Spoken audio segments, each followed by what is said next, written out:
Hi everyone, Natalie here, Only One United. Back again, transfer talk, me with Kathryn. Kathryn, thank you for joining us. You're welcome, mate. Nice to see you as always. Yeah, no worries. I mean, Kathryn, I just want to get straight into it. You're the one on the Monday. It was Monday, wasn't it? Because this has gone so quick. You're the one on Monday. And hi everyone, let's go. Lanzel.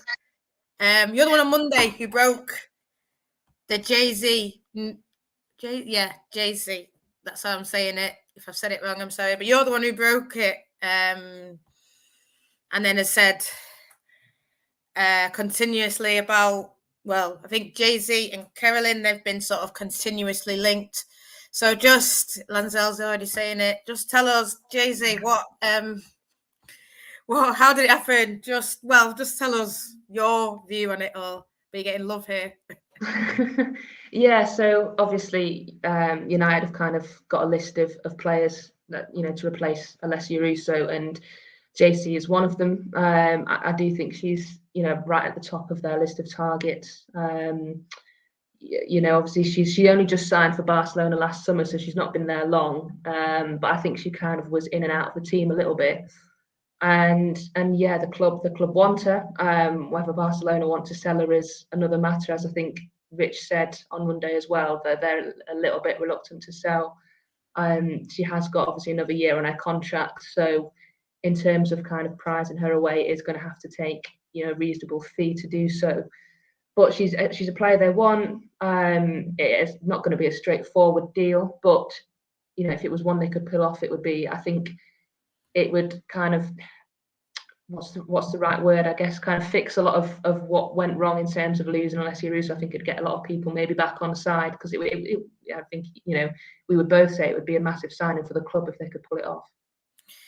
Yeah, I mean, people are just coming straight at us, Kathryn, with big questions, and I hope you don't mind. I suppose we're both gonna, you say what you think, and then we'll see. And guys, that's how it is here. Interact, ask the questions, get it going, chat amongst yourself. I'll put as much as I can. Keep up with the comments. Yeah, Brazil. Can't wait. But listen, where's my question? Yvonne has said, how much would United have to pay for it? So I think Barca have made it very clear they don't want to sell. But then there was a Barca story that's come out recently saying, she's very attracted by the offer. Whether people want to say that that's not true, I don't know. But the Barca piece sort of said something could, maybe I read it wrong, but they said something could move if, United come back. So it sounds like it is gonna, no one's ever not for sale, is it? I know that they come in like that, but she's got 1 year left. No one's ever not for sale. We need to be serious. So how much do you think would be a reasonable price if, say, United were gonna sort this? Or, well, you don't have to say a price if you don't know, but yeah. Yeah, I think if you look at what Beth England went for from Chelsea to Tottenham, I know that's two WSL rivals, so maybe that inflates the price a little bit, but you're definitely looking at close to that mark, I would say. 200,000 or over. Obviously Barcelona, they paid 400,000 for Kira Walsh, so they probably think like we're paying big money to sign players. They'd probably then think, well, we want big money for our players if we're going to sell them to now we're a European rival. Obviously United, if they get past the qualifying stages, they could draw Barcelona in the group stage, so they could be selling to potential rival in that respect. So it is going to take a reasonable amount. As I say, I think you could probably use the Beth England fee as a benchmark, with the caveat that obviously WSL clubs sometimes raises that fee slightly. Yeah. I mean, what's your take on it? Do you think it's likely to happen? Because there's even talk about Kerolin, isn't there? And North Carolina, that American teams don't, and she's got I think a 2-year contract, so it's even more that, they probably have to pay for her. So do you think United are in a position where they can pay this money? I mean, we're talking about takeover and all these kind of things and how it's affecting the transfers, and, we know about the owners that we have currently. So what's your thoughts on everything like that? I think it's tricky. I think we probably both know it's a tricky move to get over the line. I don't think it's not like impossible. It'll just take a lot, and it depends how serious the club are about doing it. I think it's one that would probably rumble on for a little while. I think we might have a situation where if they can't agree a fee with Barcelona, they maybe start looking at other potential targets, and then, you know, depending on whether they get any of those other players, they might then go back for Geyse. But obviously, if you do that, you risk then Barcelona saying, well, okay, well, the fee's now even higher, because the longer you get to a point where you've not necessarily signed somebody, clubs kind of know you're a little bit vulnerable, and then they probably start asking for more money. So it really is probably, the ball is in, I say the ball's in United's court. Obviously, if Barcelona don't want to sell, they don't want to sell. But as you were saying before, I think, you know, if you've got a player that potentially wants the move, you know, it's difficult to kind of stand in the way of that. And, you know, United at the end of the day, they just kind of have to put an offer on the table that Barcelona can't refuse if they really want to. I mean, there's been a lot of talk, hasn't there, of that, like, oh, it's all mate. And I hate it when I see it.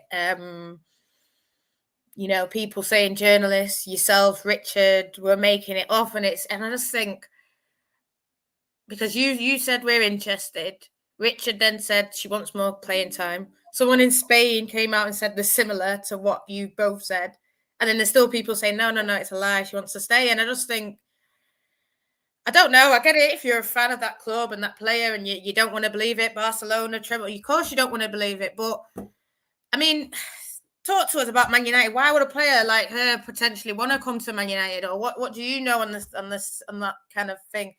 It's not a lie.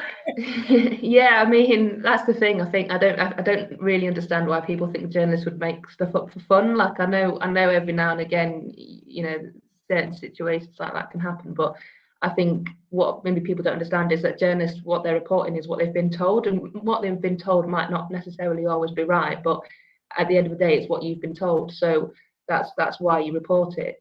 I think it's quite clear that the interest is there from Manchester United's end. I don't think that's really kind of undeniable.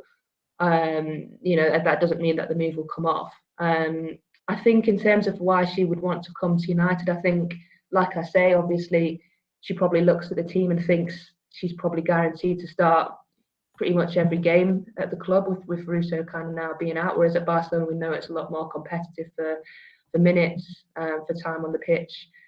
And she's obviously kind of at that age, you know, 25, where she needs to probably be playing every week.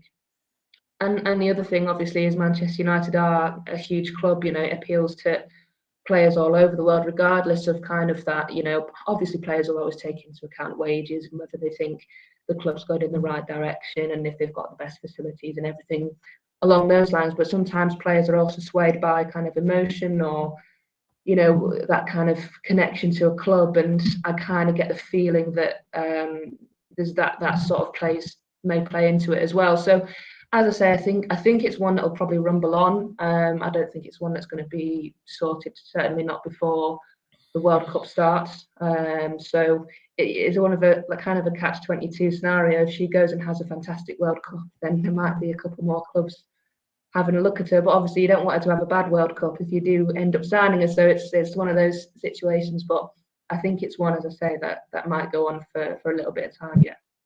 Yeah, definitely. I mean, Kathryn, I don't know how much you know on this one, but Sweet Kerolin. I've seen a lot of people talking in that, and that's one that is absolutely tearing it up. She's tearing it up in the NWSL, like goals. I think it's like 8 goals, 12 games, you know, goal every other game, hat tricks. She's really come to like playing the best football that she's ever played, and potentially she's going to have a killer World Cup. And, you know, do you think that's someone that was sort of linked first? But do you think that's someone that can get done as well? Or do you think it'll be one or the other? Or do you think, you know, Kerolin maybe first and then Geyse? What's your view? Well, it's a kind of a tactic we've seen men's clubs use in the past. You sign one player from one country, you sign them a friend to go with it. I think Kerolin is probably more likely to get done probably than Geyse. I think that's probably possibly an easier move. Again, it would take a big fee, but I think it's kind of been out there for a while that United are interested in her. Obviously, there's some other interest as well, but from kind of what we've seen, I think there would be kind of, a strong kind of desire for her to kind of play. I think that's kind of come out before. I'm sure she's kind of spoken about it, at some point playing in Europe. I think that's one that United would probably feel more confident about getting done. Again, and I think she's only 23, so she's at a fantastic age that if you sign her now, she's got so much kind of development still in her.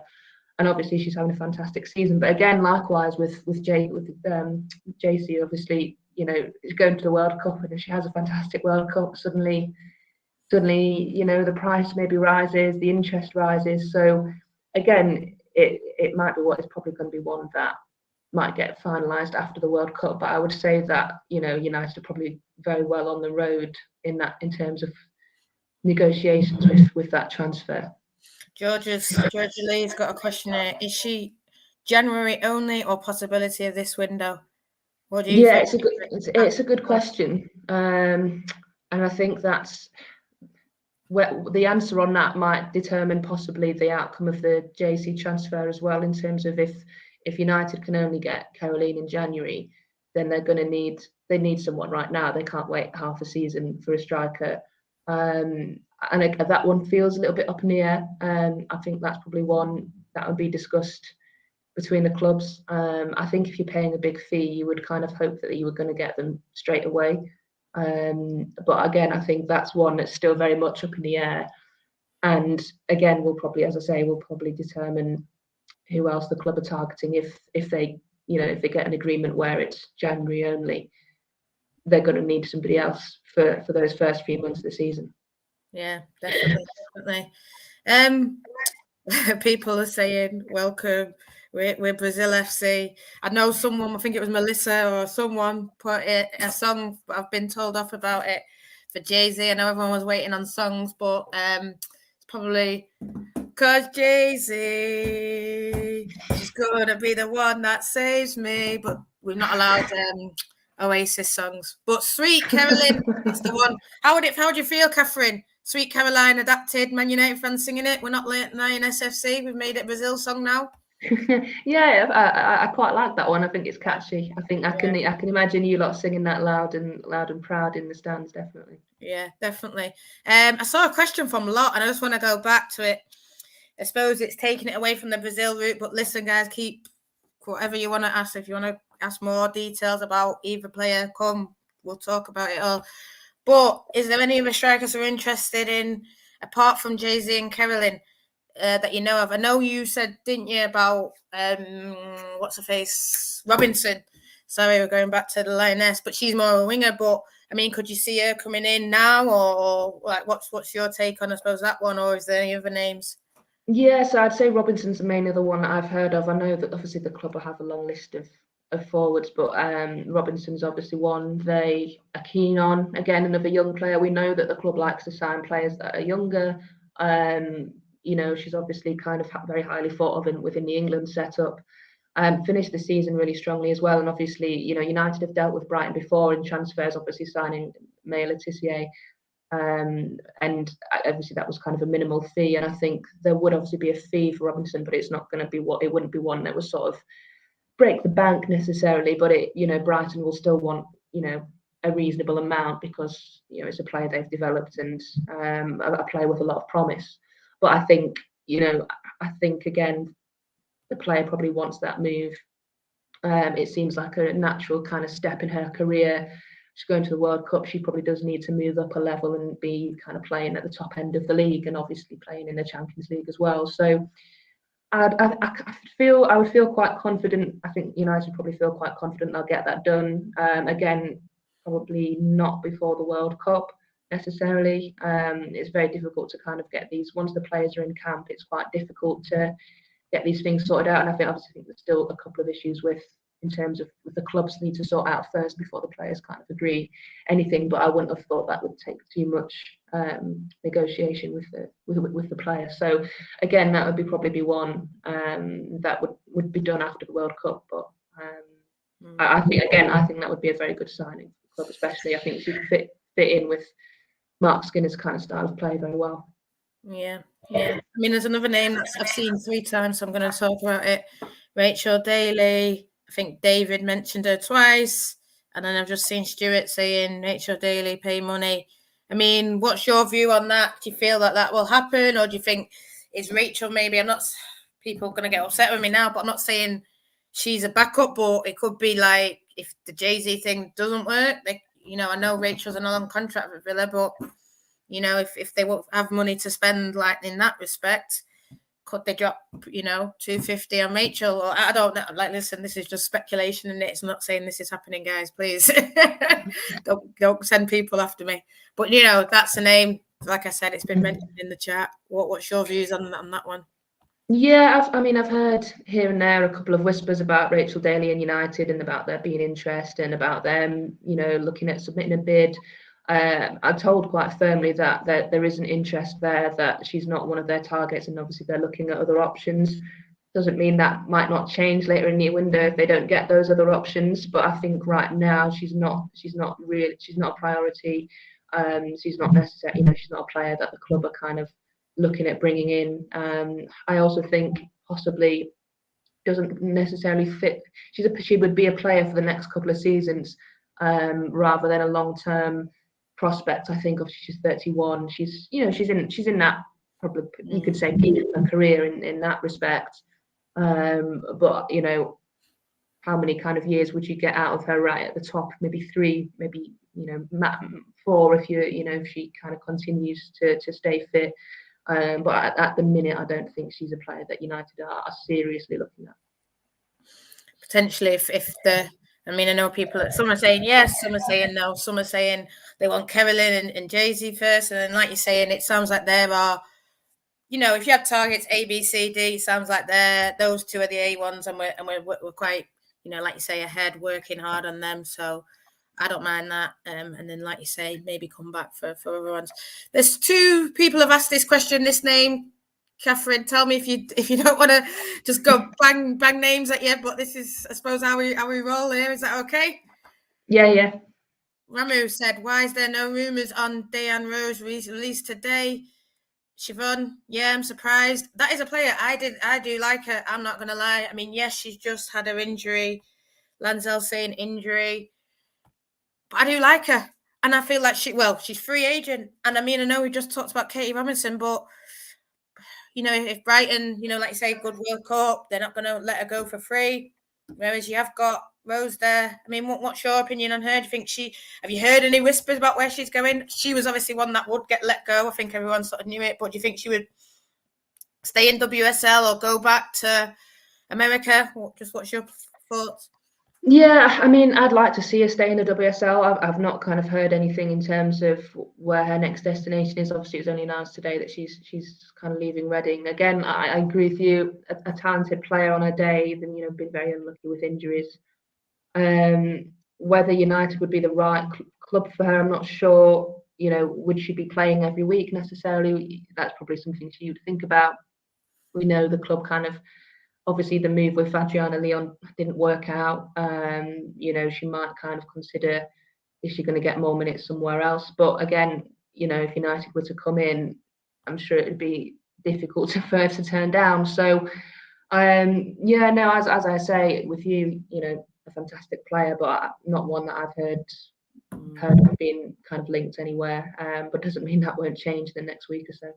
Well, yeah, she's free agent now. So for me, if I was her, I would go to the World Cup, and then you're a free agent, and like you say, if it's 50-50, isn't it? If you have a good World Cup, but I would let people see what you're about, because maybe clubs are thinking, she's been injured, she didn't really play. She played like Cup 2, I don't know how many games, but not a lot of games before. So go World Cup, do that there. You come out with a bit of money because we know about the thing. So go World Cup and then just see what that's a good plan. If I was the agent in that respect, would you do that? Would that be a good plan? I don't know. Yeah. So it's what you said. Like you're saying, it's one of them. It's a risk, both if it pays off, it puts you in a fantastic position. But then you could end up not having a great World Cup, or you could be even worse, get injured at the World Cup. So I know why players want to get moves sorted before they go. But equally, sometimes you can be in an even better position when you get back. And hopefully for her, if she's not sorted before she goes, as you say, she kind of has a good time over in Australia and kind of puts herself in the shop window a little bit. Yeah, definitely. Like I said, we're just firing through names, and I am seeing your questions. And there's a question from Lot. So Lot, I've seen your question. I'm going to answer it. But Sporty, you've seen this name come up. My girls are in here. Melissa's in here, I think. I'm sure she's the number one. Yeah, here you go. Living in delusion. And someone else said something. Annual West Ham signing, Do you think Lucy Parker? Do you think I've heard? I'm not gonna Natalie's sources now. Nothing to do with Kathryn. Has heard one person has said no, not gonna happen. But then another person has said she's a United fan. Everyone knows that. This is from a good source, not just from Joe Blogs down the street. And that it would be hard to turn down United if they did come calling. And then I did hear that they were in the list. But I've heard Spurs. I mean, you tell me, Kathryn. Spurs, City, Man United. Who was the other one I heard? Villa. Obviously, she's leaving West Ham. Probably Everton will be involved. Pretty much the whole WSL probably wants her and probably abroad. What's your take on Lucy Parker? Yeah, I mean, you sound like you probably know more than me on that one, I'm afraid. Shamefully, I've not seen a lot of her. Unfortunately, I didn't get to many West Ham games last season. Obviously, she was in and around the England camp. I know she kind of picked up an injury, I think, on her first England cap, and she missed a bit of football as well. But again, I think you're getting called into the England squad in defence with all of the kind of talent that England has in that area, and Serena Wiegman's picking you. Then clearly, you've got something about you. And you clearly a player that she rates highly, so I wouldn't it's not surprising that kind of so many clubs would be after her. And it's again sort of like Katie Robinson with Brighton, probably the right time for her to kind of take that next step up, to go to a bigger club to test herself. And it sounds if she's kind of got a list of options, as you say, I mean, being a fan of the club always helps, but obviously the club kind of have to be in for United probably could do with another defender, I think. So it could be one that would be a good move for both parties. But again, it's not one I've heard too much on.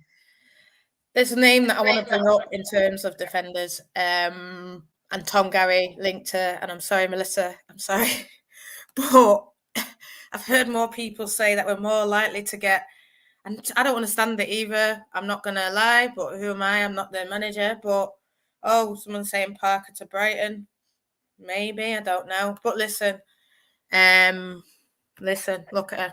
She's the leader, not me. This is not me. That will be that they'll have to answer to. Gemma Evans. And I've heard basically Gemma Evans, they're signing her because she's left-footed. I don't even know who used it. But that... I don't even know. What do you think of Gemma Evans? For me, it's not a good. Like she plays well for Wales. Good for her. But she was. I don't know where she was, but she went to Bristol. She obviously stayed up at Bristol. Then when Bristol got relegated, she went to Reading, and I just think that we should be signing better than that. And I get it. If she's just going to be a backup, obviously, yeah, you don't want to be spending money. But for me, I think, maybe Lucy Parker wants to play because maybe, United, she wouldn't get that game time that she would need because, like you said, she's in and around the England squad. Whereas someone like Gemma Evans, she knows she's guaranteed. Not guaranteed, no one's guaranteed, but, pretty much she's been playing for Wales for a good time. She's settled in that thing. I mean, Melissa's already given her, straight with her left foot, give it her, that's what I think we're looking at. We're looking at, I'm not going to sit here and lie. If she comes, it's fair enough, but you can't, I don't know. She's a good quality defender, but not Champions League. She'd be squad player. Yeah, she would be. And probably she'd be more likely to accept being a squad player than, I say, Lucy Parker, because like you're saying, the verge of, the Euros, Olympics, these kind of competitions, Lucy will need to be playing in it rather than falling off. Your take, I suppose, on Gemma Evans, have you heard a bit more on that? Lots coming out now. Can you imagine? No, I can't imagine. Tukara looking like going Paris Saint-Germain. I think that's pretty much happening. But yeah, we've got the guests on. Yeah, no, similar to kind of, obviously, Tom kind of put that story out. I think it's kind of like a classic sort of Mark Skinner signing, and similar with what we saw with Rachel Williams, somebody that would be good for the dressing room. He probably thinks, experienced head. There is a lot of young players in that squad that probably need guidance. Maybe someone there off the pitch, not necessarily somebody that's going to play an awful lot of games, but if they ended up being kind of down, and needed backups, then she could step in. I would kind of almost, it's like you see kind of Jen Beattie for Arsenal, obviously wasn't playing an awful lot, but then Arsenal had an injury crisis in defence and suddenly she had to step in and play. And because of her experience that she's had for so long, she was able to do that and actually play quite well. You probably see Gemma Evans as a similar kind of player in that respect, somebody who could maybe help put an arm around the shoulder of a young player. As I say, maybe play in those Conti Cup games. I think she has played well in struggling teams that have struggled at the bottom. So it's maybe a little bit harsh of us to judge her on the fact her teams have got relegated. I think she has played well in those teams. So, probably playing alongside better players in a defence, she'd probably, benefit from that. But I can understand kind of why fans would want, players coming in that, going to be maybe competing a bit more for the first team football, or maybe slightly more exciting names. But I can understand why Mark's going to see value in bringing her in for kind of the reasons I've just mentioned. Yeah, you're a better person than all of us on here, Kathryn. You're a better person. Let's just leave it at that. Anyway, this is the question that I wanted to bring back up from Lot. I don't know if you've read it, but is our budget as really low as suspected if we're linked to players that require a large transfer fee and big wages? And I suppose it comes as well back to this. It's something that I said you want to bring up, like Ona Bache. It was regularly reported by you even, and they called you a liar and stuff. So listen, we're back on that train. But, it was regularly reported, wasn't it, even by Charlotte Harper, that, the honour fee was under. And then at the end, Charlotte said, no, it was over, but it was too late. And I like with the Alessia, they matched it, and it's about 450, 500,000. So, I mean, I think across a period of time, we have got that money. We know that there's, God, touch wood, wooden table, touch my head, touch my bones, that these people, the Glazer family, are going to leave. But when is it? And this is the thing, is like, we do have they've even said about the men's team, it's not going to affect it. So I think that means everything. And just, I suppose, your take on the two players that have left, Kathryn, especially Honor, and then I suppose our budget and the actual wages and fees that we can pay. Yeah, I mean, I think in previous years, obviously the club's budget has been lower. I think part of the problem with these late sort of kind of moves to pay the players more money is probably that the budget wasn't decided until they'd guaranteed Champions League qualification for the next season. Whereas we know that Chelsea work so far in advance that they do a lot of their business earlier. They've obviously signed kind of players from abroad who you can negotiate with from January in terms of transfers. And Chelsea would know that they were going to get Champions League football, so it wouldn't be a question of sort of waiting to see how much money they had. So I do think the money is there for United. I think the fact that they are in for these players and the fact that they know it's going to take a fee is good, I think, sort of compared to what we've previously heard. But again, whether they can get these deals over the line remains to be seen. I think the fact that they were prepared to make Alessia Russo the highest ever paid player is a good thing as well. We know that it came too late, possibly. But the fact that they were prepared to kind of put that money there shows that they can pay that money. It is there. It's not like the club are hard up in any kind of stretch of the imagination. So I do think the budget has gone up with Champions League. It needed to go up. I think the club know that. I'm trying to remember her name now, but obviously at the ECA summit on Monday, Francesca, we obviously heard from her, and she kind of said they know that the club have to, they have to match their rivals. If their rivals put in a bid, they know that they have to match it. We know she kind of talked, and I know she got a little bit of criticism for sort of talking about bringing in financial regulations, but I could kind of see the logic for some of those reasons, and perhaps maybe question some of the things she said as well. But she was kind of saying that they know they have to invest, which kind of hopefully shows that the club are on the right track to doing that. It's just whether when you're Man United, there's always probably a premium that you have to play. So it's the same in the men's football. You look at kind of Mason Mount going from Chelsea to Man United, which we've seen kind of looks done.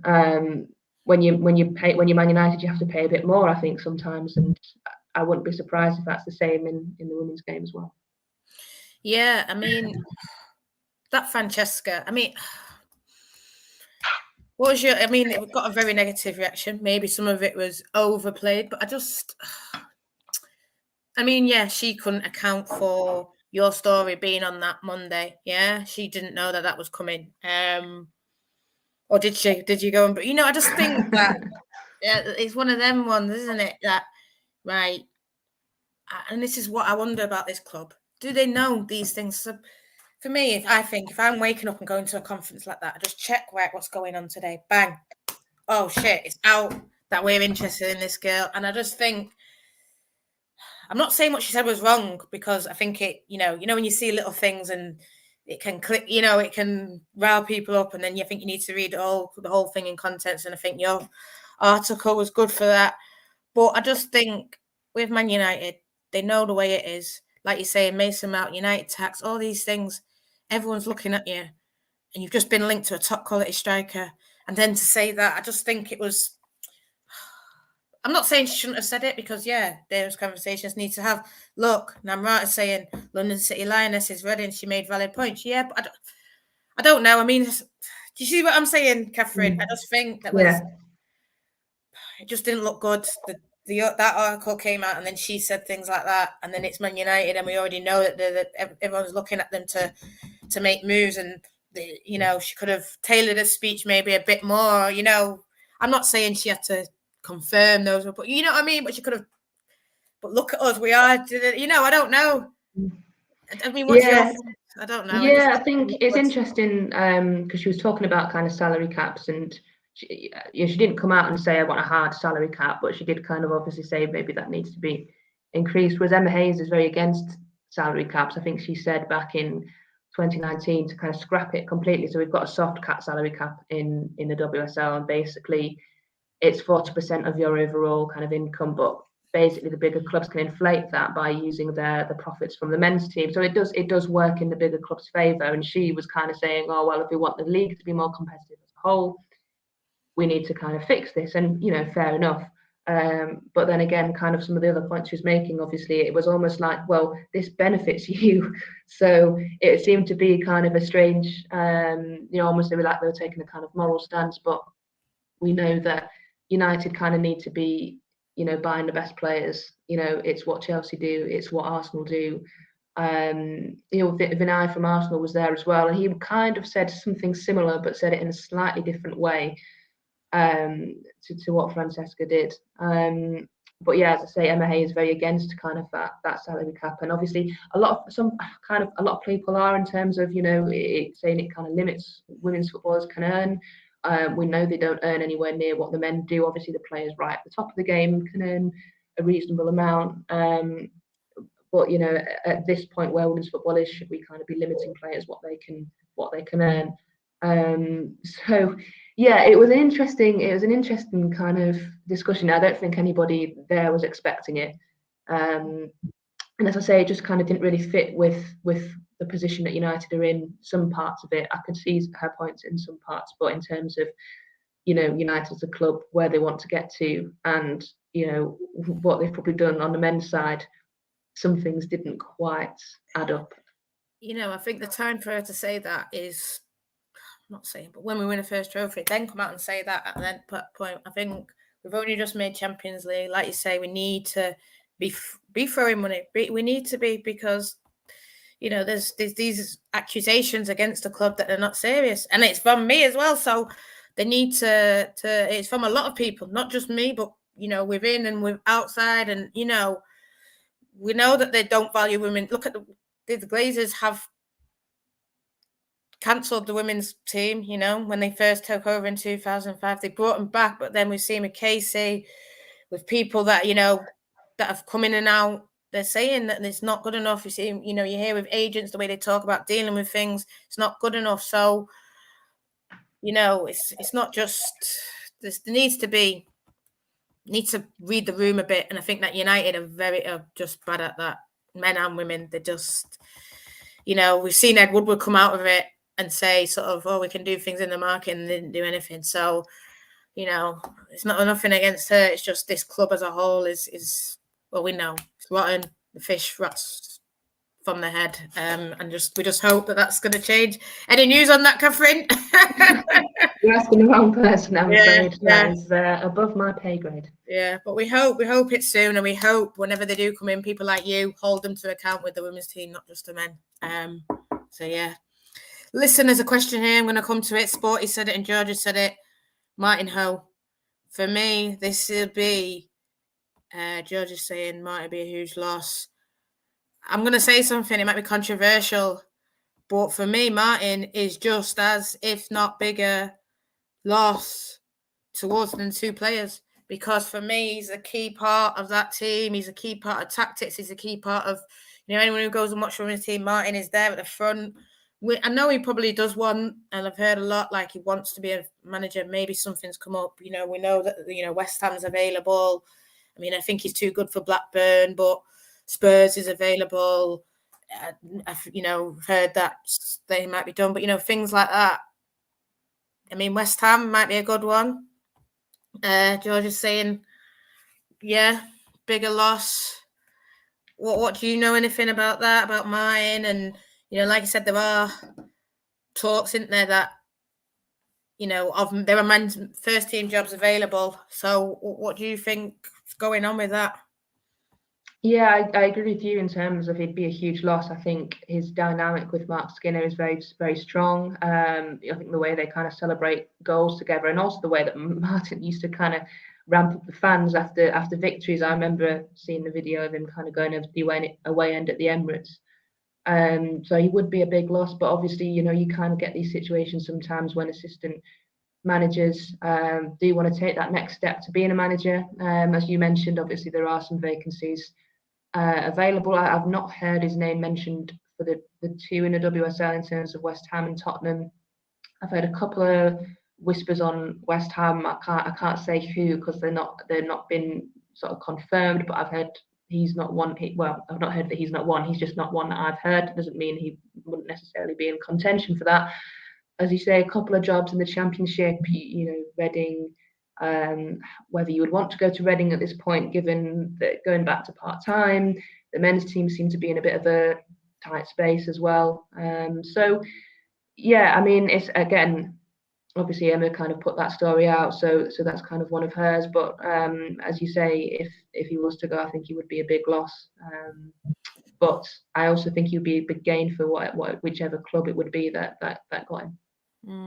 I mean, with United, they had Martin and Charlotte, and then they had Carl, who was in there and around, but Carl's more sort of like the SNC. And I actually said last week with Rich, because a lot of Arsenal fans come and they talk, our injuries. And I'm not saying, this and that, but I think Carl and Ibs, who's a physio at United, and there's Holly, then there's Amy.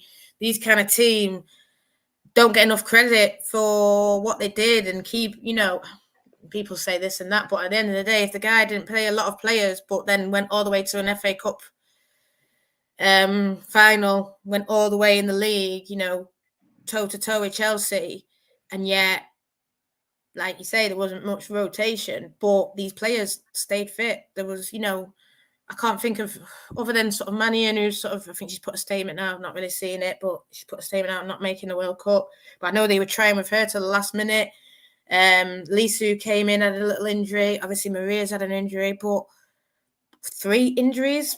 You know, maybe we've had a few niggles, but I think you have to give a bit of credit, don't you, Kathryn, to those S&C, those physios, those kind of people that are doing that job. I'm not saying, you know, people then get upset that you're criticising this, but no, I'm just saying these people have done well for Man United. And, you know, yeah, we didn't have the number of games maybe that everyone, but we went far, went deep in competitions. And like you said, the title race all to the end, FA Cup went all the way to the end. So it's not like we just, you know, were done by December in other competitions. You know, we were playing the games every week kind of thing. You know, what do you think? United will bring in more staff then if Martin goes, or do you think, you know, someone will step up, or what's your view on them? I suppose our backroom team that I've just mentioned, and then sort of like losing Martin or getting another young coach. Yeah, well, they'd have to bring someone in. I think if Martin goes, whether that's moving somebody up from the academy possibly, or getting somebody in from a different club. I think Charlotte obviously has kind of been in and around there already. You know, and Charlotte is, you know, I think has done a fantastic job with the young players. They've stepped up to be with the first team, and again, it's probably somebody that's very much trusted. So while obviously Martin would be a big loss, I do think she could sort of step up to the next level and kind of fulfill that role a little bit. But then, yeah, you would need someone to kind of come in to do what Charlotte was doing. As you were saying, I do think it's impressive that United kind of kept so many players fit. And you look at the injuries that they did have. Mannion's kind of one that she had a lot of injury before she came to the club. Maria's was one just an unfortunate kind of impact injury where you break a bone.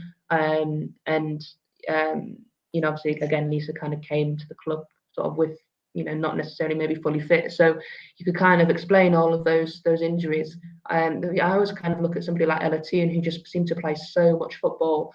You know, May Letizia played a lot of football as well, but Ella Toon was playing so much football at United and then so much football for England because she was starting most games for England.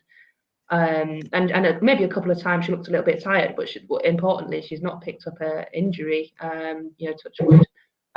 She's not struggled with muscle injuries or anything like that. So, which is quite remarkable, really, in the full season. I know Les Russo had a little niggle at some point, but again, and she kind of tends to come off in more games than Ella Toon did. So, yeah, as you say, I think it is impressive, and you know that backroom staff at United should get a lot of praise. Yeah, definitely. And I hope they can add someone. I mean, I watch a lot of the under-21s. You'll know that. Everyone who follows me knows I watch it. There are very good people in there, but I do think, you know, this is who said something here. With the new facility, the new building, I expect more staff as well. And, you know, apparently the building is done. You know, we've seen pictures. The windows are in and all this kind of thing. The doors are up, so it must be done.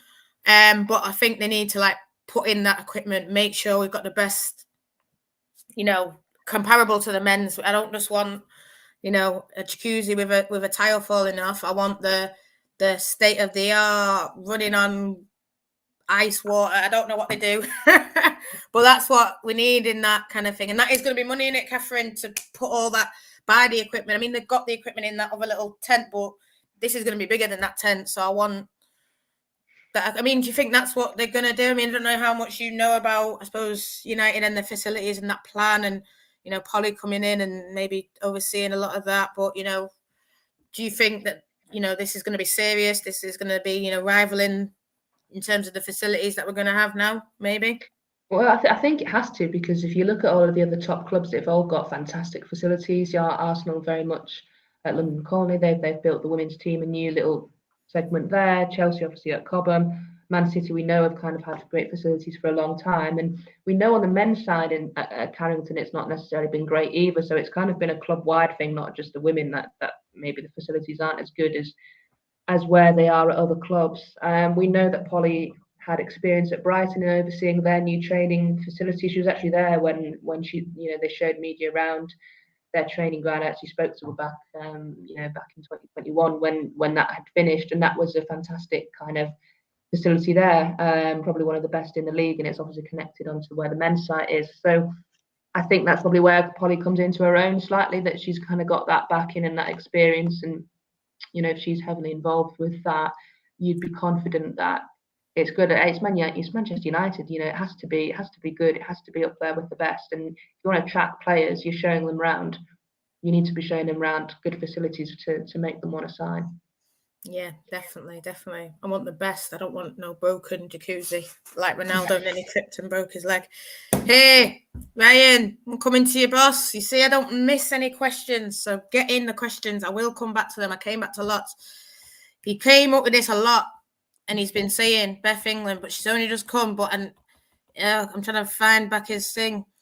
Listen, with Beth England, that's the question basically. If Geyse is too difficult, I can't see Spurs selling. I don't know how long she signed for Spurs, but I think that's like a Daley one, like we were saying. She's on the older side, but if we do have like 250, 300 for Geyse and they don't sell, could that money go to like the older lionesses? Maybe. I mean, what do you think? Do you think they would sell for that, or it's not really a profit that they make? I think it'd be difficult to make Tottenham sell, because I mean, if you look at how Tottenham finished, if Tottenham hadn't signed Beth England, they'd have got relegated.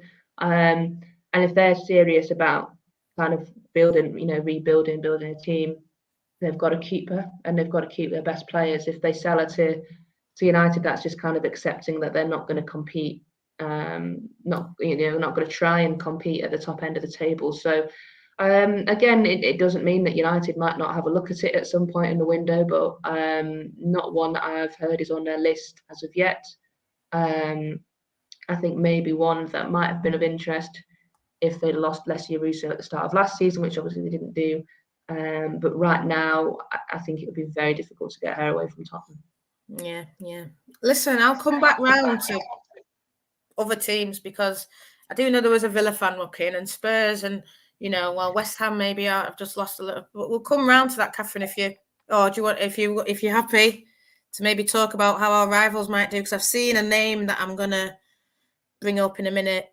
But Sporty came here. Merps, is she staying or going? Gilmara, is she staying or going? I hope I said that. And he said, "Leave, you don't care." Listen, he cares as much as the Glazers. So no, yeah, Mary Earps. Let's talk about what we do know. She signed the 1 year thing. That's what they do have. For me, do I think Mertz will go? This is me thinking now. I think they will sell her. She doesn't sign.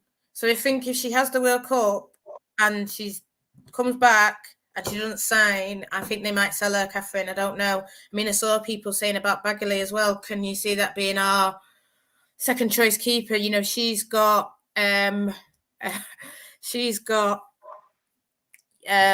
option as well, Bagley, but we don't know what's happened with that. I mean, these options we'll know, I suppose, by the 1st of July, whether they've released anyone or whether just all these options are staying. I'm sorry, I don't know. I know that Leipzig we were linked to, but apparently she's staying at Leicester. I don't know what you know on that. And obviously now Hampton has signed for Chelsea, 10 keepers that they have.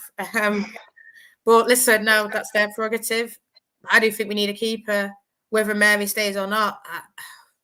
Sophie's great, but, like I said, for me, I think you need, if you're going to play like Wednesday, Saturday or whatever, I think you need a keeper to maybe then play that Saturday.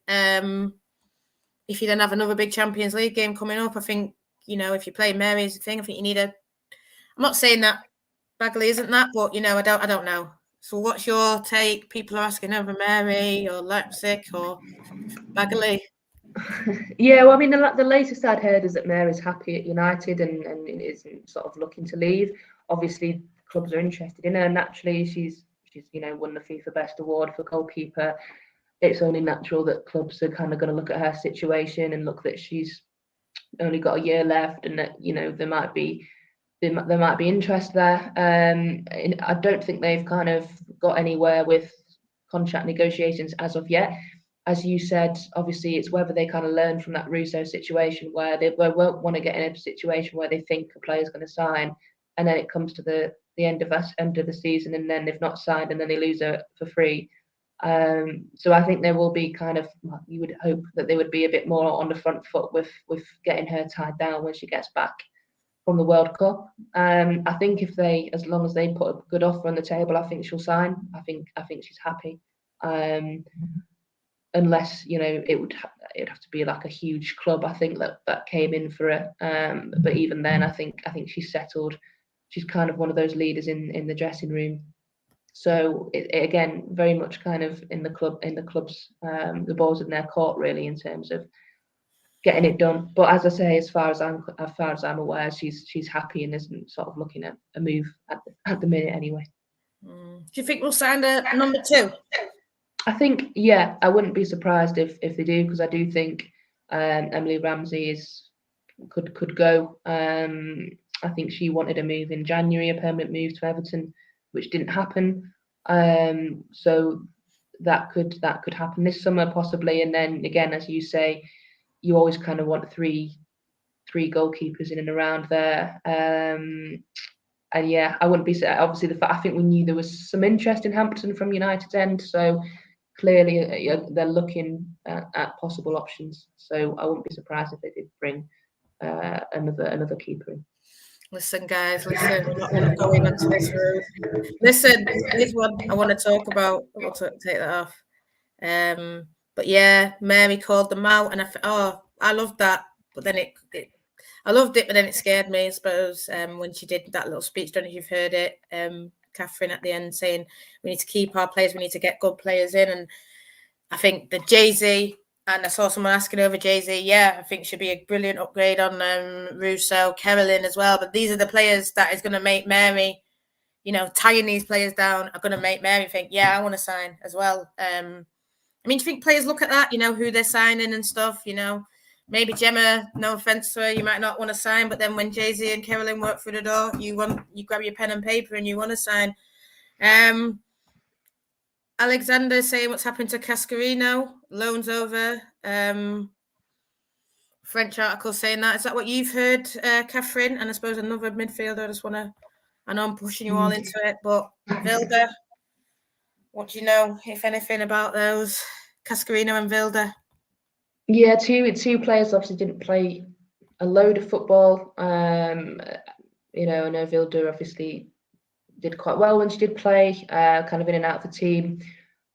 For her point of view, obviously we know that kind of Norway have said to her in the past that she needs to be playing. That will probably be at the forefront of her mind.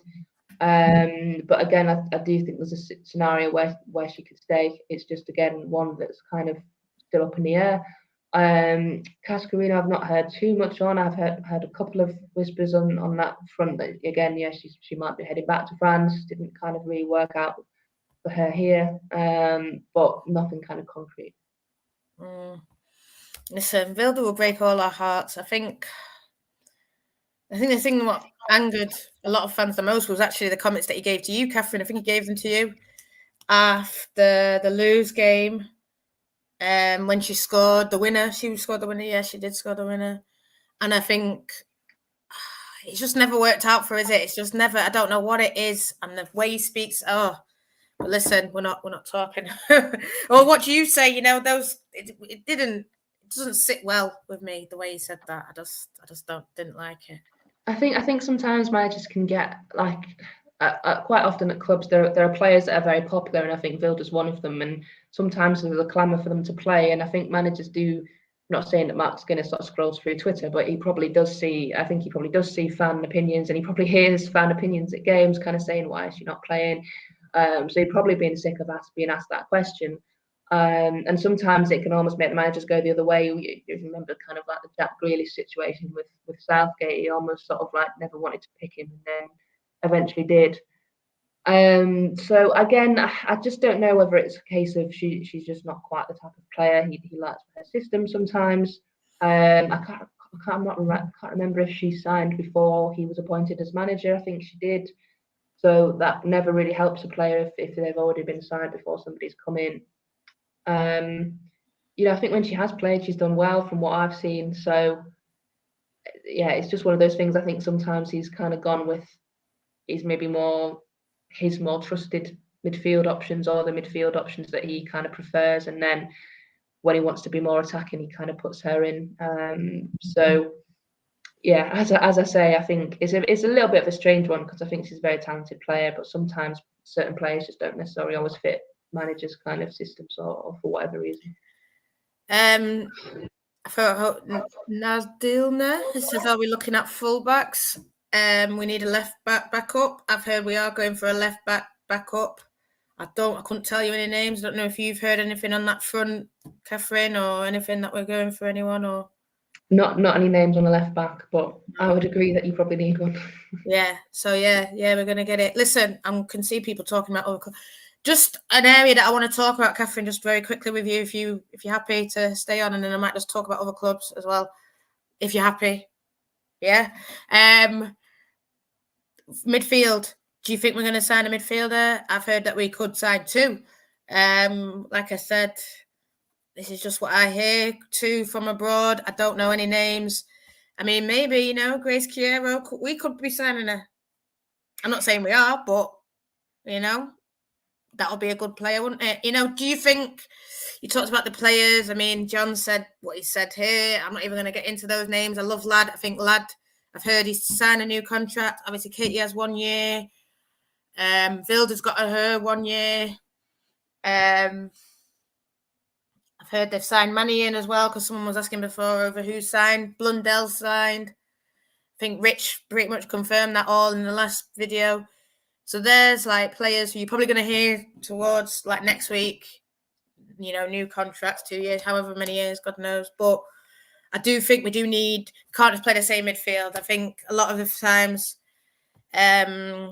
we were seeing the same midfield. Like you said, if you're playing Wednesday, Saturday, you need to have about 6 players in there that can play all the time. Like you're saying, Tooney played all these games. I don't think she can come off the World Cup and then play all those games. Maybe she can. Who am I to tell her what she can do? But, do you think we'll see a midfielder in at Man United this summer? Yeah, I think so.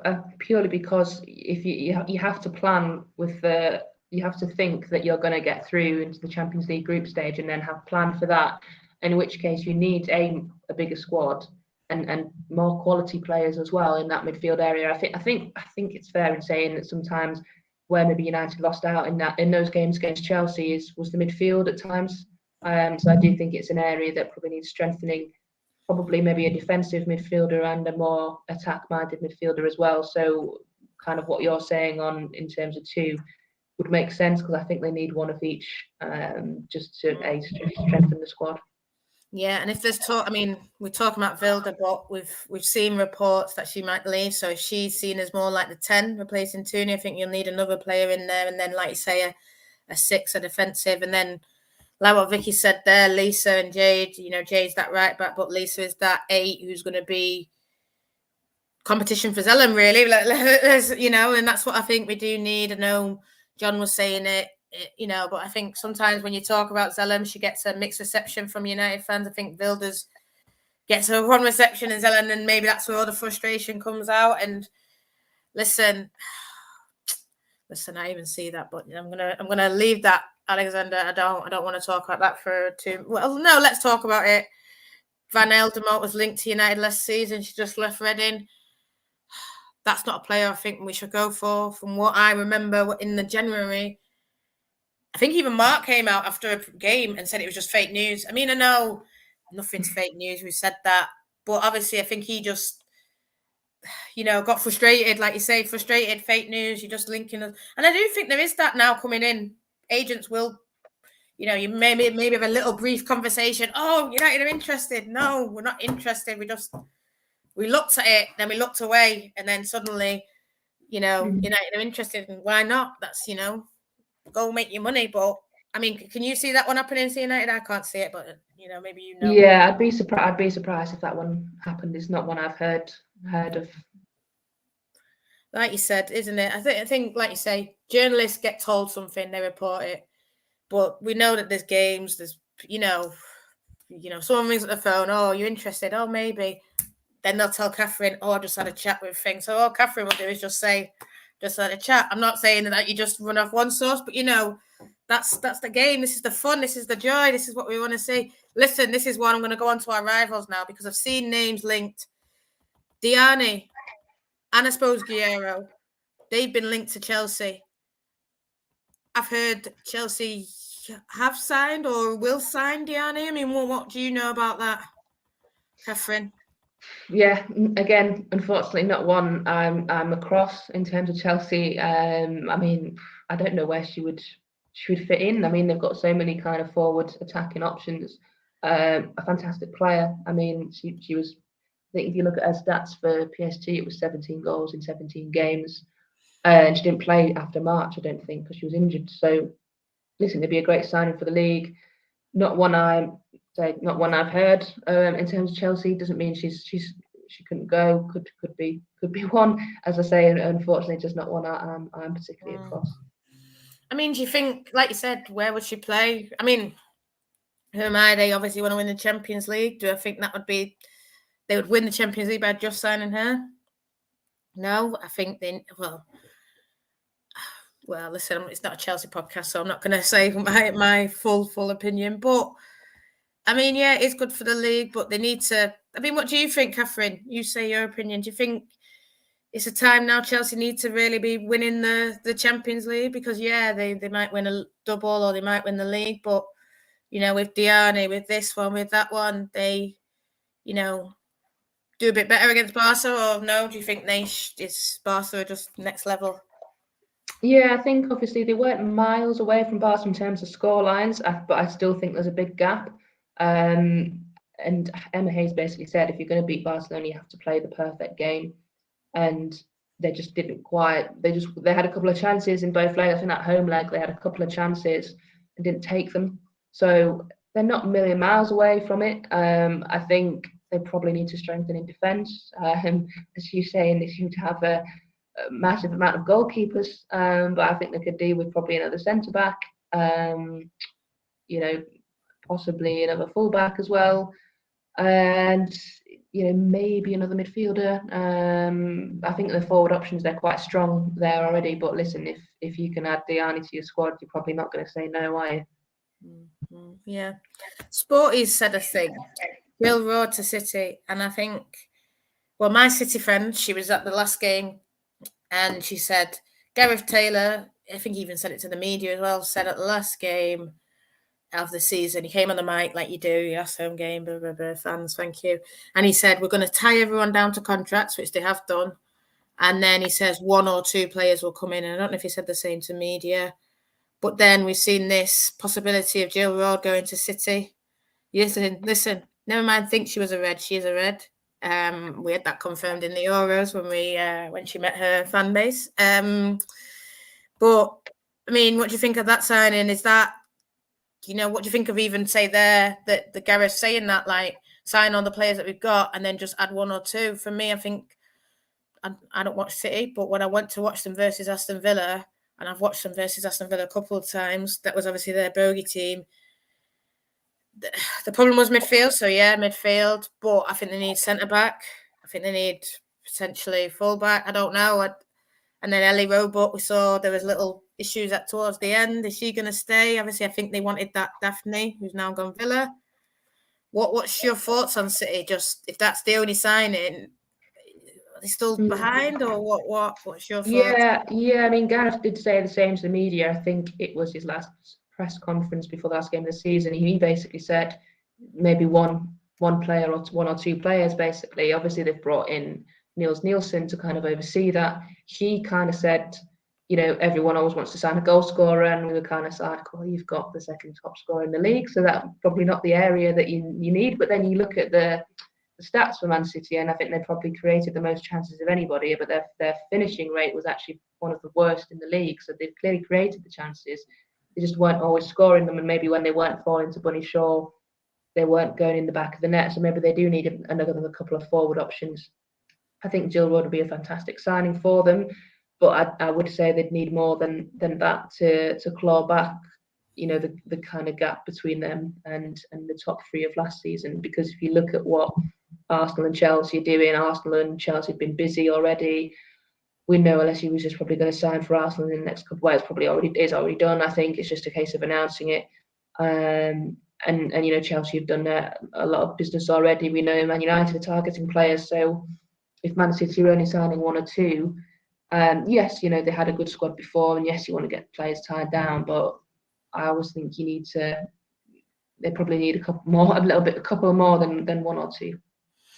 Yeah, and I mean, I suppose this is me going to wrap it up now, guys, because I can see, thank you, Kathryn, for coming on. But I mean, what's your take, I suppose, now on the ones that are coming up? Because Villa's making good moves.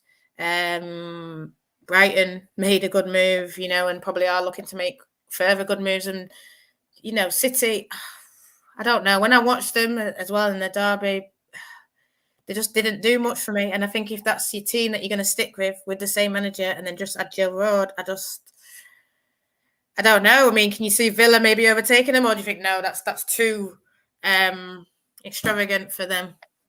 I definitely think that the top four probably need to start looking over their shoulders a little bit at the sort of rising pack, and Villa obviously are at the forefront of that last season. It's about maintaining it. I think they've signed what Villa have done really well in the last 2 windows is they've signed for some really good players. They've lost Hannah Hampton, but then they've signed who I think is a really good replacement. So if they add a couple more players in the summer this year, I wouldn't be surprised to see them kind of up there again. I know Leicester are kind of doing some reasonable moves. I think they've got a very good manager in Willie Kirk. We all kind of know what he did with Everton after he kind of kept them up, and then they finished 5th, I think, the season after. So I think they could be a club potentially in the next couple of years that might kind of finally break away from that relegation battle to maybe sort of challenging for the top 5 and 6. And then obviously Everton have kind of backed, their manager, and I'm quite interested to see what they do and what Liverpool do as well, because 2 big clubs there, the 2 Merseyside clubs with big, big football city. Are they going to start? We know that Liverpool are going back to giving Melwood to the women. Are they going to start kind of properly investing now? I think it'll take them another couple of years still to kind of get to that point where they're challenging top 4. But it's definitely, it's exciting. I think the top 4 will still be the top 4 next season. At the minute, I'm not saying that Villa can't challenge up there, but I do think it's still going to be very hard to kind of break into that top 4 for any of the teams kind of on the cusp of that. And do you think Man United will still be in the top 3? Unfortunately, I can't see into the future, but I mean, if they get their transfer business done that we've spoken about tonight, then you would feel very confident that they will. Yeah, we're going to win the league. That's what she just said. Anyway, listen. Thank you, Kathryn. Thanks everyone for watching. Drop a like on it. Thanks for guys for the questions and everything. I'm hoping for more videos like this coming soon. So appreciate it. Thank you, Kathryn, again for coming on, and go and check out her stuff that she does. And is there anything you want to shout out, Kathryn, or with the up and coming World Cup, or? No, just check you. No, just as Nat said, you just follow me on socials and stuff like that. Be posting a lot, hopefully during the World Cup. So anything you want to see, drop me a message if there's anything you want me to try and cover while I'm over there that might not necessarily be England in the Lionesses. Brazil. Anyway, listen. Take care, guys. See you soon. Bye.